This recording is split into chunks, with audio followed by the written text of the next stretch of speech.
Kapas Pulis patuloy ang backtracking sa dinaanan ng SUV na sinakyan ng nawawalang beauty pageant contestant at nobyo nito.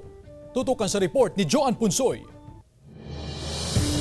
Patuloy ang investigasyon ng otoridad sa natagpuang sunog na sasakyan sa barangay Cristo Rey, Capas, Tarlac. Kumpirmadong ito ang sinakyan ng magkasintahang Geneva Lopez at Yitzhak Cohen na pansamantalang naninirahan sa Angeles City, Pampanga. June 21, 2024, nang bumiyahe patungong Tarlac City ang magkasintahan upang tignan ang bibilhing lupa sa barangay Armenia.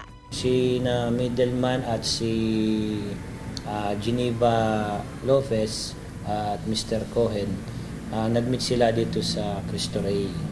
No? Nag-meet sila sa Cristo Rey noong June 21, around 2 to 3 o'clock PM at the same date.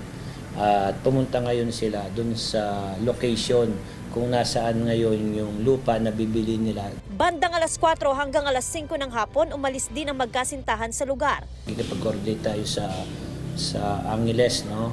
Sa PCP4, tsaka dun sa mga CCTV na pwede natin makuha sa Clark tsaka Isitex. 2:36 AM ng June 22, 2024, itinawag umano sa pulisya ang tungkol sa nasusunog na sasakyan sa barangay Cristo Rey.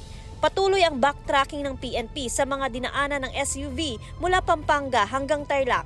Samantala, nagsumiti na rin ng debris sample ang Capas Fire Station sa Fire Laboratory ng BFP National Headquarters para malaman kung ano ang sanhi ng sunog. Sa text message naman ay pinadala ng Israeli Embassy sa GMA Regional TV, sinasabi nito na nakarating na sa kanila ang balita ukol sa pagkawala ng kanilang kababayan at gumagawa na rin ng aksyon ng Embassy of Israel sa Maynila kasama ang Ministry of Foreign Affairs in Jerusalem ukol sa insidente. Nakikipag-ugnayan na rin sila sa PNP. Mula Tarlac, kasama si Henry Duminsil, Joan Punsoy, One North, Central Luzon.